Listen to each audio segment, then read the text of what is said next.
Welcome to This Explainer. Today, we're unpacking the multi-layered geopolitical earthquake that was the 2026 United States intervention in Venezuela.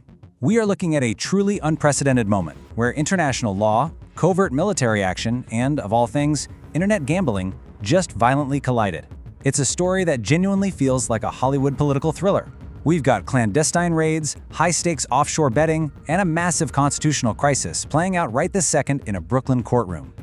To really grasp the sheer chaos of this event, let's actually start with a bizarre micro-story.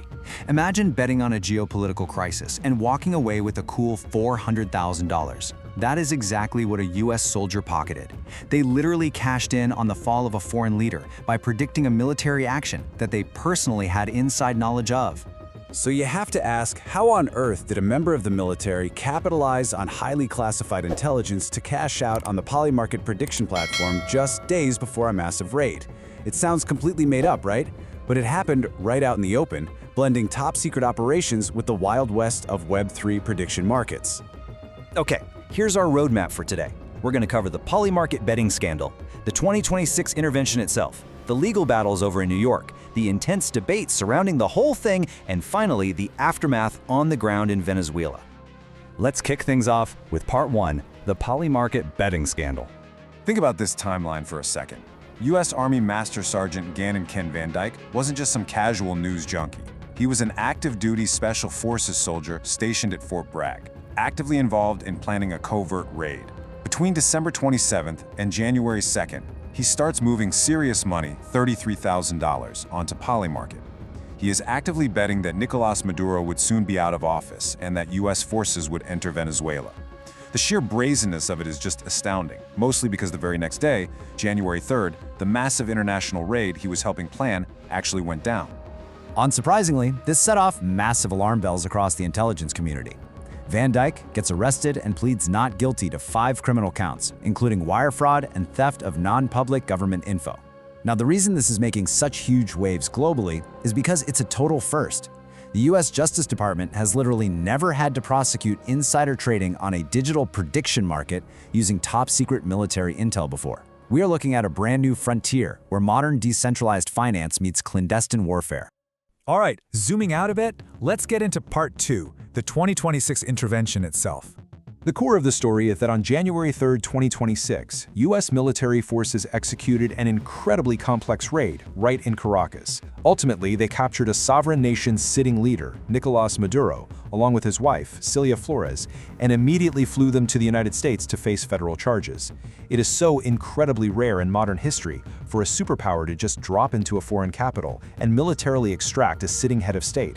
Think about the logistical and geopolitical audacity you'd need to pull that maneuver off, all without triggering a massive regional war. In the immediate aftermath, the realities on the ground completely shifted. The US swiftly moved to recognize a new government structure in Venezuela. Diplomatic relations were instantly reestablished, and a US chargé d'affaires was sent to Caracas. But here's the critical part. The US also announced the easing of those crushing economic sanctions on Venezuela's oil industry. Why does that matter to us? Well, easing sanctions on one of the world's absolute largest oil reserves sends immediate shockwaves through global energy markets. That ultimately impacts the price you're paying at the gas pump.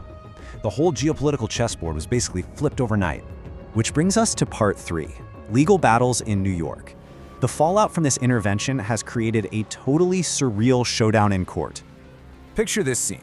Nicolás Maduro, a guy who just days ago commanded an entire national military and ran a country, is now standing in a federal courtroom in Brooklyn, wearing a standard-issue beige jail uniform. It's just staggering irony. He's facing life in prison on a 25-page indictment detailing narco-terrorism and drug trafficking charges. He pleads not guilty, telling Judge Alvin Hellerstein that he's a decent man and the constitutional president of his country. But interestingly enough, the immediate legal fight wasn't even about his guilt or innocence. It was about how on earth he was going to pay for his high-powered defense lawyers. See, Maduro desperately wanted to use Venezuelan state funds to pay for his defense, but those funds were heavily frozen by existing U.S. sanctions. And Judge Hellerstein started actively questioning the prosecution on this exact paradox. It's worth pausing to really think about this. If the US now recognizes the new Venezuelan government and is actively doing business with them again, are those funds really still sanctioned? The judge pointed out that since diplomatic ties were re-established and oil sanctions were eased, the whole situation had changed. So legally speaking, maybe those defense funds shouldn't be blocked anymore. We're seeing an unprecedented legal tug-of-war here. On one side, defense attorney Barry Pollock is making a highly practical argument. He's saying it makes absolutely zero sense to drain U.S. taxpayer dollars using public defenders when Venezuelan public money is sitting right there in frozen accounts, ready to go. On the flip side, prosecutor Kyle Warship pushed a deeply moral argument. He claimed that letting Maduro use state funds to defend himself from charges of plundering that very same state would completely undermine the original purpose of the sanctions. It's an incredibly messy legal knot that perfectly captures the reality of international regime change. Moving to part 4, debating the intervention. We need to impartially unpack the wildly polarizing perspectives surrounding all of this. Depending on exactly who you ask, this event is either a massive, historic victory for global security, or it's a terrifying leap into modern imperialism. The U.S. administration framed the raid strictly as a drug enforcement triumph. They pointed to the 400 tons of cocaine allegedly trafficked into the U.S., framing Maduro not as a legitimate political leader, but basically as a cartel kingpin masquerading as a president. Critics, on the other hand, fiercely denounced the raid as an illegal imperial oil grab. They characterized the whole operation as unvarnished gangster capitalism that trampled over the sovereignty of a South American nation. To really understand the critique coming from the left, take a look at Henry A. Giroux's scathing op-ed in Truthout. He watched the mainstream network coverage of the raid and argued that corporate media networks completely abandoned their duty to question the legality of the strike. Giroux is essentially challenging us to look critically at our own news consumption. Are the networks actually questioning the legality of a military action, or are they just operating as a cheerleading squad for the administration? It's a vital media literacy question for anyone following global breaking news. Taking that critique even further, Pulitzer-winning journalist Chris Hedges forcefully argued that kidnapping a sovereign leader fundamentally destroys international norms. He asserted that this intervention basically resurrects the most aggressive colonial forms of the Monroe Doctrine. Now, just as a quick refresher, the Monroe Doctrine is that historical U.S. policy of opposing European interference in the Americas. Well, critics argue it has slowly morphed over the centuries into a justification for unchecked U.S. dominance over its southern neighbors. Hedges fears this sets a terrifying precedent where the United States feels entitled to forcibly remove any foreign leader it doesn't like, simply using the war on drugs as a convenient cover. Let's bring it home with part 5, the aftermath in Venezuela. Stepping away from the high-level geopolitics and the New York courtrooms, what does this actually mean for the everyday people living there?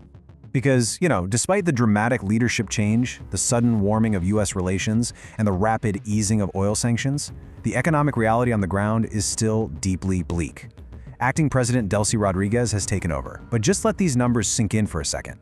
When the average public sector worker is making just $160 a month, all while living under a crushing 475% annual inflation rate, their money loses value almost as soon as they get it.